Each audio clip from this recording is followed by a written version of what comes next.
A very good morning to all of you. Now today our next session is how to measure transpiration. This is the third part of the transpiration chapter. Today I'll be telling you how can we measure transpiration, the rate of transpiration. How much transpiration is occurring in a plant? How can we measure that? Alright. Now very simple process we can do. Take a well watered potted plant. Alright.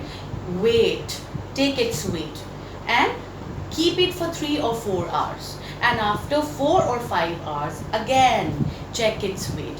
Now you will see there is a loss of weight. Why? What causes this loss of weight? This loss of weight is caused because of the process of transpiration. Alright, that means during these 3 or 4 hours the water is lost in the form of water vapors. So this causes a loss in weight. Alright, now here I will be explaining you 2 more experiments. Now the first one is the oil experiment. In this experiment you just have to take a beaker or a test tube, fill that test tube with water. Alright, and over that water we need to put a layer of oil. What is the need? Okay, like the first experiment we have done. In the first experiment that I told you, we just have to cover the soil before we proceed with the experiment. Why we have to cover the soil? So that the evaporation of the water which is present in the soil should not happen. Okay. In the same way, in this test tube, we will put a layer of oil over it so that the evaporation within the test tube water should not happen. Because our experiment is only transpiration, to check the rate of transpiration, and the rate of transpiration we can check only with the help of this shoot. If this shoot will absorb water and the water will be transpired from the leaves of the shoot, then only we can measure that this is the accurate rate of transpiration. Alright, so we need to put the layer of oil so that evaporation of the water which is present in the test tube should not happen. Okay, only the shoot should absorb the water and they should evaporate the water from their leaves. Now what we have done, we have taken the water, we have put a layer of oil over it, and then we will put a shoot in it. And we should remember that shoot should not have roots with them. Okay, they should be without roots. So we will put the shoot inside it and we will put this test tube inside a beaker. Now we will weigh the test tube along with the beaker. After that we will keep the test tube for 4 or 5 hours, and again after 4 or 5 hours we will measure its weight.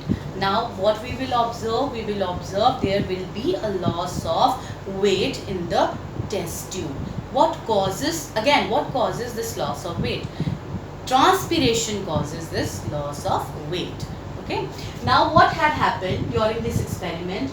In these 4 and 5 hours the shoot has absorbed the water.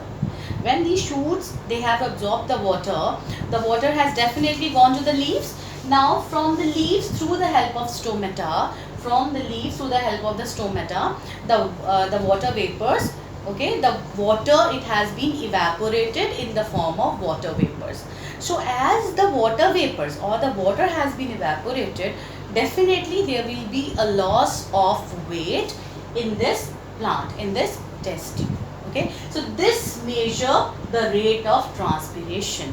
This loss of water measure the rate of transpiration. This demonstrates that yes, the water is being absorbed by the shoot and it is evaporated also. As I have already explained to you that when roots absorb the water for the various chemical processes that are happening inside the plants, for example photosynthesis, okay, after using that water, okay, in those chemical processes, rest of the water, it is being evaporated. But how much water is taken up by these roots or by this process? Only 2% of water is used in this process. Only 2% of water is used in this process, and rest of the water is being evaporated.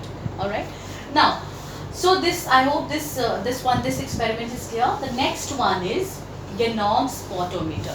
Now scientists, they have devised so many potometers or so many devices in order to measure the rate of transpiration or for various purposes, okay, which are working only particularly on transpiration. For example, Farmer's potometer, Garrio's potometer, and one over is here Ganog's potometer. So in our scope we have Ganog's potometer, so we'll be doing it. Now what we are going to do here, we will take a beaker which will be full of colored water. Alright, what did I say? We will take a beaker which will be full of colored water, and here this is the device of Ganog's potometer. Here we have horizontal graduated capillary. This is the capillary tube, and here we can see it consists of a graduated, it is a graduated capillary which help us to read the rate of transpiration.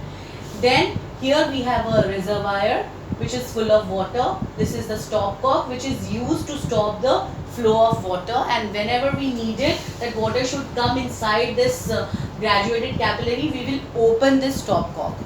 And now here what we are going to put, we are going to put a chute here, okay, and here as the diagram is showing, you can see we have taken the colorful water, and also we will introduce an air bubble in this capillary tube, okay. Again I am going to repeat this apparatus what I have made here. I have taken a beaker, okay, and in that beaker I have taken colorful water. In that colorful water you can see that I have immersed this Ganog's potometer, and this Ganog's potometer consists of a horizontal graduated capillary, okay, and here we have fixed a reservoir. This reservoir is full of water. Here we can see a stopcock which is used to stop the flow of water, or whenever we want that water should come inside this capillary tube, we can open this stopcock. Now here I will put a chute. Again these chutes will be, whatever the chutes I will be using, they will be without roots. Alright. Now as this chute will start the process of transpiration, as this chute will start absorbing the water, and here one more point, that we have to introduce an air bubble also. How we are going to introduce an air bubble? We will just lift this device a little bit up. We will just lift it up. As we will lift it up, air bubble will be easily introduced into this. Alright. Now what I have done here, I have taken a chute. Now as this chute, it will start absorbing the water. The chute will start absorbing the water. Then the transpiration process will also occur. Okay. As the shoots are going to absorb the water, the leaves will absorb the water and the transpiration, and definitely that water will start evaporating in the form of water vapor. That means this transpiration process will start. Now as the transpiration process will start, this transpiration process, as earlier also I have described, it will withdraw more water from this beaker, because here it will create a transpiration